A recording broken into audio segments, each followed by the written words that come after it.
نحمده ونصلي ونسلم على رسوله الكريم أما بعد فأعوذ بالله من الشيطان الرجيم بسم الله الرحمن الرحيم محمد رسول الله والذين معه أشداء على الكفار وقال النبي صلى الله عليه وسلم أصحابي كالنجوم بأيهم اقتديتم اهتديتم أو كما قال عليه الصلاة والسلام اللهم صل على محمد وعلى آل محمد كما صليت على إبراهيم وعلى آل إبراهيم إنك حميد مجيد اللهم بارك على محمد وعلى آل محمد كما باركت على إبراهيم وعلى آل إبراهيم إنك حميد مجيد۔ انتہائی معزز واجب الاکرام سامعین اکرام، آج محرم الحرام کی 9 تاریخ ہے۔ اللہ رب العالمین نے محرم الحرام کو حرمت والے مہینوں میں شمار کیا ہے۔ محرم کے مہینے کو الہ العالمین نے فضیلت والے مہینوں میں شمار کیا ہے۔ جو بندہ محرم الحرام میں روزے رکھتا ہے تو رمضان کے علاوہ کسی مہینے کی نسبت بھی محرم الحرام میں رکھے گئے روزوں کا ثواب زیادہ ہوتا ہے، بلکہ احادیث مبارکہ کے اندر آتا ہے کہ رمضان المبارک کے روزوں سے پہلے محرم الحرام کے روزے فرض سے عاشورہ کا روزہ فرض تھا، لیکن جب رمضان المبارک کے روزے فرض ہوئے تو اس عاشورہ کے روزے کی فرضیت ختم ہو گئی، لیکن پاک پیغمبر صلی اللہ علیہ وآلہ وسلم پھر بھی اپنی زندگی میں سب سے زیادہ نفلی روزوں میں سے جس روزے کا اہتمام کرتے تھے تو وہ یہ 10ویں محرم الحرام کا روزہ ہے۔ آپ صلی اللہ علیہ وآلہ وسلم جب مکہ سے ہجرت کر کے مدینہ تشریف لائے تو وہاں دیکھا کہ لوگ روزہ رکھ رہے تھے، تو آپ صلی اللہ علیہ وآلہ وسلم نے ان سے پوچھا کہ یہ 10 محرم کا روزہ کیوں رکھتے ہو؟ تو وہ لوگ کہنے لگے جو غیر مسلم تھے کہ اس دن چونکہ اللہ رب العالمین نے حضرت موسیٰ علیہ السلام کو فرعون سے نجات دی تھی، تو ہم اس شکر کے طور پر یہ 10 محرم کا روزہ رکھتے ہیں۔ تو پاک پیغمبر صلی اللہ علیہ وآلہ وسلم نے فرمایا کہ موسیٰ علیہ السلام تو ہمارے بھی نبی ہیں۔ پاک پیغمبر صلی اللہ علیہ وآلہ وسلم کی امت بھی موسیٰ علیہ السلام کو نبی برحق مانتی ہے، تو جب نبی برحق مانتی ہے تو اس امت کو بھی روزہ رکھنا چاہیے۔ چنانچہ پاک پیغمبر صلی اللہ علیہ وآلہ وسلم نے خود بھی روزہ رکھا اور اپنی امت کو بھی تعلیم فرمائی۔ بعد میں پاک پیغمبر صلی اللہ علیہ وآلہ وسلم نے غیر مسلموں سے مشابہت کی وجہ سے، چونکہ 10 محرم کو یہودی بھی روزہ رکھتے تھے، مسلمان بھی رکھنے لگ گئے، تو پاک پیغمبر صلی اللہ علیہ وآلہ وسلم نے اس مشابہت کو ختم کرنے کے لیے یہ بات فرمائی تھی کہ انشاءاللہ میرے اللہ نے اگر مجھے زندگی عطا فرمائی تو میں آئندہ سال 10 کے ساتھ 9ویں محرم کا روزہ بھی انشاءاللہ رکھوں گا، مگر پاک پیغمبر صلی اللہ علیہ وآلہ وسلم کی عمر مبارک نے وفا نہ کی اور اگلا محرم آنے سے پہلے پاک پیغمبر صلی اللہ علیہ وآلہ وسلم کو الہ العالمین نے اپنے پاس بلا لیا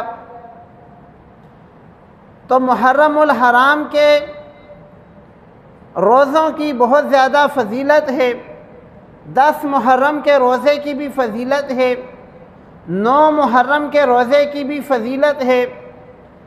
10 کے ساتھ اگر 11 محرم کا روزہ رکھ لیا جائے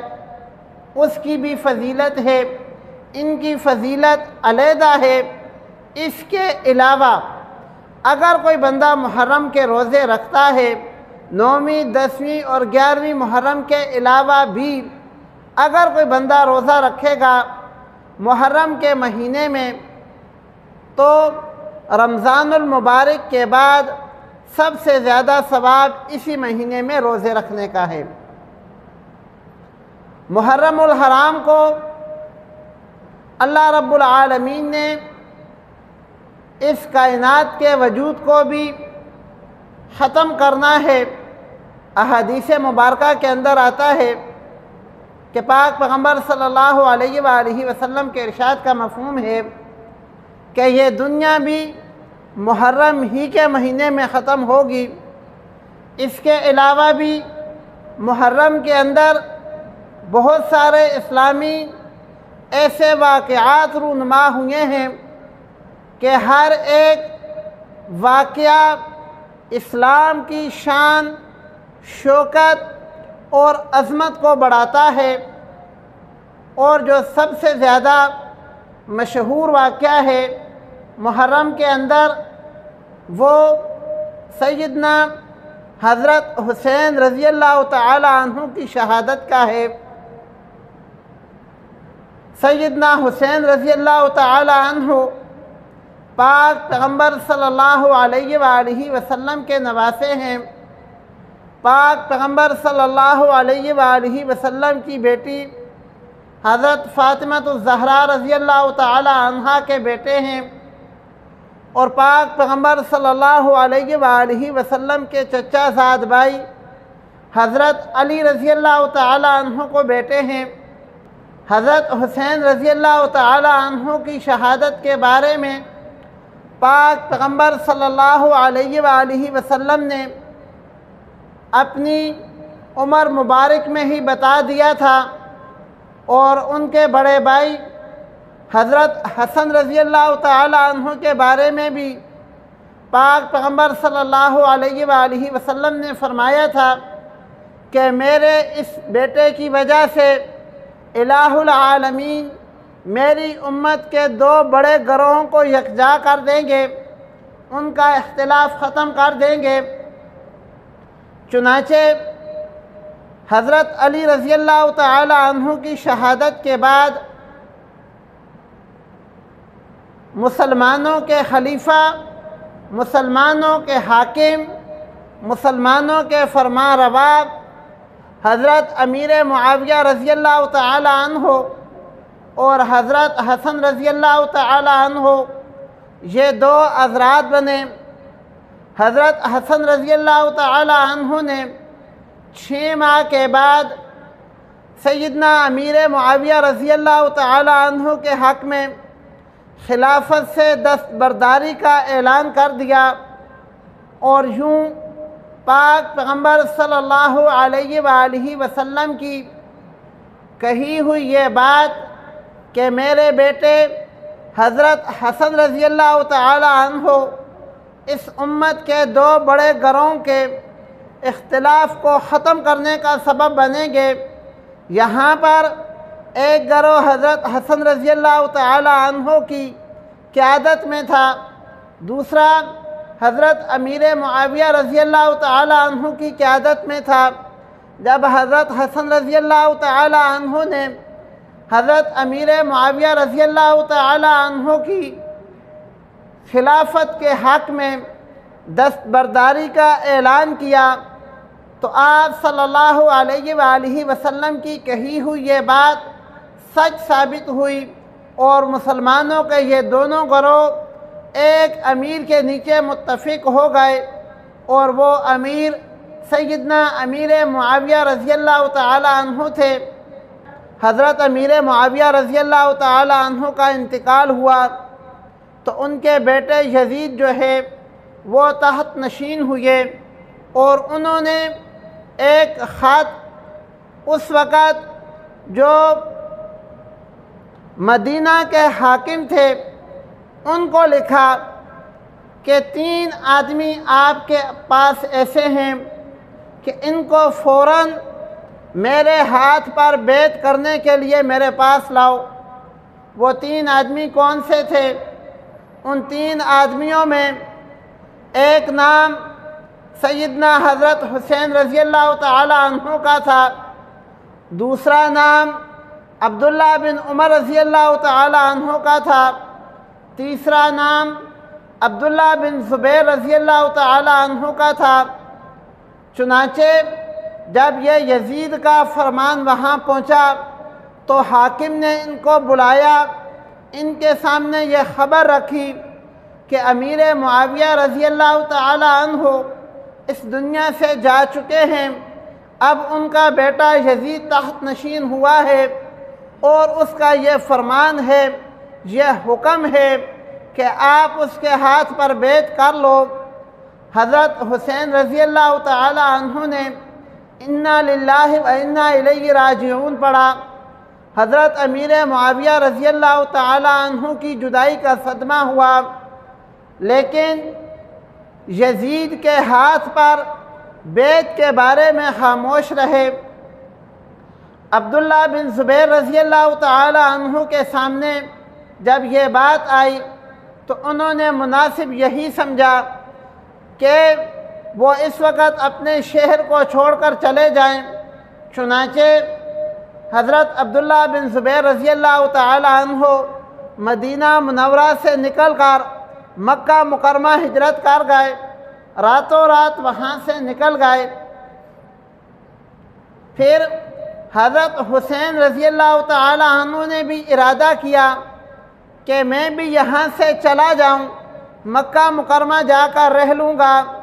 حضرت حسین رضی اللہ تعالی عنہ بھی مدینہ سے نکل کر مکہ روانہ ہوئے۔ راستے میں ایک مخلص صحابی سے ملاقات ہوئی، انہوں نے پوچھا حسین رضی اللہ تعالی عنہ کہاں جا رہے ہو؟ حضرت حسین رضی اللہ تعالی عنہ نے ساری صورتحال ان کو بتائی تو انہوں نے کہا کہ میرا مشورہ یہی ہے کہ آپ مکہ مکرمہ میں ہی رکیں، آپ کوفہ نہ جائیں۔ کیوں نہ جائیں؟ اس لیے کہ کوفہ والوں نے آپ کے والد سے بھی وفا نہیں کی تھی تو آپ سے بھی وفا نہیں کریں گے، آپ مکہ مکرمہ میں ہی رہیں۔ چنانچہ حضرت حسین رضی اللہ تعالی عنہ مکہ مکرمہ چلے گئے۔ وہاں جانے کے بعد جب یزید کو یہ معلوم ہوا کہ حسین رضی اللہ تعالی عنہ اور عبداللہ بن زبیر رضی اللہ تعالی عنہ یہ دونوں حضرات مدینہ چھوڑ کر چلے گئے ہیں، تو انہوں نے اس وجہ سے جو مدینہ کا حاکم تھا، جو گورنر تھا، اس کو معزول کر کے دوسرے بندے کو بنا دیا۔ دوسرا بندہ جب وہاں کا گورنر بنا تو اس نے حضرت عبداللہ بن زبیر رضی اللہ تعالی عنہ کے بھائی کو بھیجا کہ جاؤ اور حضرت حسین رضی اللہ تعالی عنہ کو اور اپنے بھائی عبداللہ بن زبیر رضی اللہ تعالی عنہ کو یزید کی خلافت کی بیعت کرنے پر مجبور کرو۔ جب یہ وہاں سے جانے لگا تو مدینہ منورہ کے اندر جو مسلمان موجود تھے انہوں نے کہا کہ یہ مجبور کرنے والی بات کس طرح کر رہے ہو؟ مکہ مکرمہ یہ ایک ایسا شہر ہے کہ اللہ رب العالمین نے اس کو امن والا شہر بنایا ہے، اگر جبر کرو گے، مجبور کرو گے تو اس شہر کا امن خراب ہوگا، اور جس شہر کو اللہ نے امن والا بنایا ہے تم اس کا امن کیوں خراب کرتے ہو؟ چنانچہ جب یہ وہاں پہنچے تو وہاں پہنچنے کے بعد اپنے بھائی کو یہ پیغام بھیجا کہ دیکھو مکہ مکرمہ ایک امن والی جگہ ہے، تو میں حاکم وقت کی طرف سے آیا ہوں کہ آپ اس کے ہاتھ پر بیعت کر لو اور اپنے آپ کو میرے حوالے کر دو۔ عبداللہ بن زبیر رضی اللہ تعالی عنہ نے یہ بات ماننے سے انکار کر دیا، اور جو یہ 2000 کا لشکر عمر بن زبیر لے کر گئے تھے، اس لشکر کے ساتھ لڑائی ہوئی، اس کو وہیں پر شکست ہو گئی۔ کوفہ والوں کو جب یہ بات پتہ چلی تو انہوں نے حضرت حسین رضی اللہ تعالی عنہ کو خطوط لکھ کر اس بات کی دعوت دی کہ آپ آ جائیں، ہم یزید کے ہاتھ پر بیعت نہیں کرتے، خلافت آپ کو دیتے ہیں، حکمرانی آپ کو دیتے ہیں، یزید سے بہتر ہم آپ کو اپنا امیر سمجھتے ہیں۔ یہ خطوط حضرت حسین رضی اللہ تعالی عنہ کے پاس پہنچنے لگے تو حضرت حسین رضی اللہ تعالی عنہ نے اپنے چچا زاد بھائی مسلم بن عقیل رضی اللہ تعالی عنہ کو بھیجا کہ آپ جاؤ اور کوفہ کے حالات کا جائزہ لو، اور جائزہ لینے کے بعد مجھے بتاؤ کہ یہ جو خطوط آ رہے ہیں یہ واقعی ہی سچ پر مبنی ہیں یا یہ کوئی چال ہے۔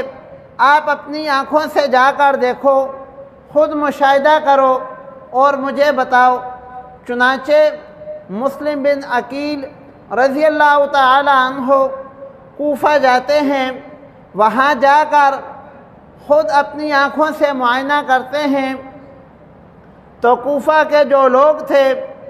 حضرت حسین رضی اللہ تعالی عنہ کو اپنا امیر بنانے کے خواہشمند تھے، اور چند دنوں کے اندر تقریباً 18,000 لوگوں نے مسلم بن عقیل رضی اللہ تعالی عنہ کے ہاتھ پر حضرت حسین رضی اللہ تعالی عنہ کے امیر ہونے کی بیعت کی تھی۔ حضرت مسلم بن عقیل رضی اللہ تعالی عنہ نے یہ ساری صورتحال لکھ کر حضرت حسین رضی اللہ تعالی عنہ کو بھیج دی کہ جو آپ کے پاس خطوط آ رہے ہیں وہ حقیقت پر مبنی ہیں، یہ لوگ واقعی ہی یزید سے زیادہ آپ کو چاہتے ہیں، آپ کو اپنا امیر بنانا چاہتے ہیں،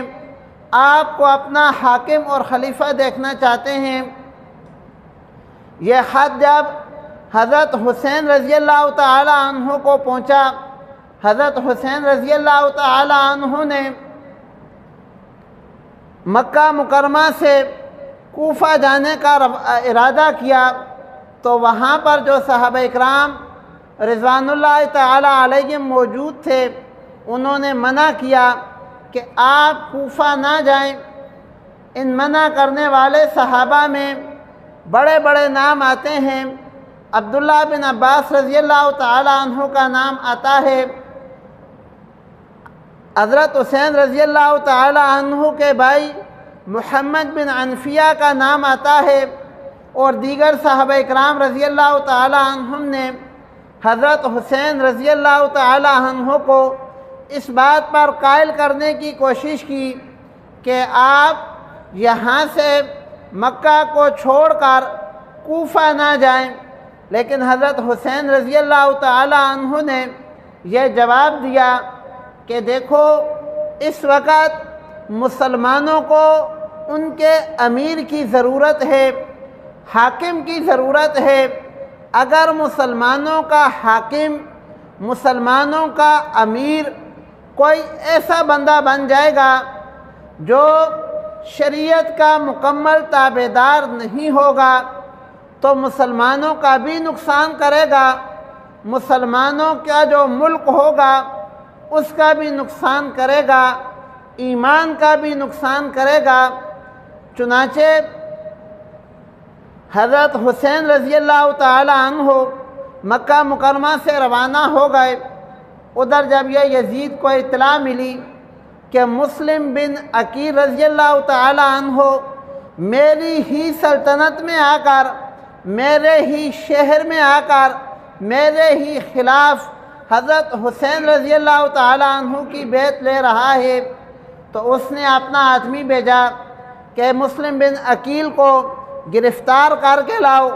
یا قتل کر کے لاؤ۔ یہ جو آنے والا آدمی تھا سچا مسلمان تھا، 70 آدمی تھے اس کے ساتھ۔ مسلم بن عقیل رضی اللہ تعالی عنہ کو اطلاع ملی، ایک گھر میں پناہ لی، وہاں پر مخبری ہوئی، دوسرے گھر میں پناہ لی۔ بالآخر جب اس سے سامنا ہوا، لڑائی کا ارادہ کیا، تو یہ کہنے لگا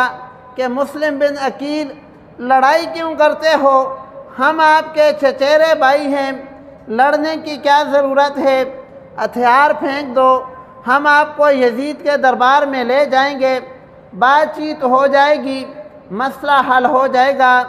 مسلم بن عقیل رضی اللہ تعالی عنہ نے ان سے امان مانگی، اس نے امان دے دی۔ امان کا کیا مطلب ہوتا ہے؟ امان کا مطلب ہوتا ہے کہ اس آدمی کو اب کم از کم جو وہاں کی حکومت ہے اس کی طرف سے کوئی نقصان نہیں ہوگا۔ مسلم بن عقیل رضی اللہ تعالی عنہ نے ایک اور بات کی کہ میں نے اس طرح کا خط حضرت حسین رضی اللہ تعالی عنہ کو لکھ دیا ہے۔ اس وقت حالات اور تھے، اب حالات اور ہیں، اس لیے آپ ایک خط لکھ کر اپنا ایک قاصد بھیج دو اور حضرت حسین رضی اللہ تعالی عنہ کو مدینہ آنے سے منع کر دو۔ اس نے وہ وعدہ بھی پورا کیا، اور جب یزید کے دربار میں مسلم بن عقیل رضی اللہ تعالی عنہ کو لے کر گیا، اور ساتھ یہ بات بھی کی کہ میں نے مسلم بن عقیل کو پناہ دی ہے، تو یزید کہنے لگا کہ تمہیں میں نے گرفتار کرنے کے لیے بھیجا تھا یا قتل کرنے کے لیے بھیجا تھا، امان دینے کے لیے نہیں بھیجا تھا۔ یزید نے اس امان کا لحاظ نہیں رکھا اور مسلم بن عقیل رضی اللہ تعالی عنہ کو شہید کر دیا۔ اسی شہادت کی خبر حضرت حسین رضی اللہ تعالی عنہ کو بھی ہوئی، مگر اس وقت وہ مکہ چھوڑ کر روانہ ہو چکے تھے، اور راستے میں جب یہ اطلاع ملی تو حضرت حسین رضی اللہ تعالی عنہ نے جو آپ کے ساتھ قافلے والے لوگ تھے ان کے ساتھ مشاورت کی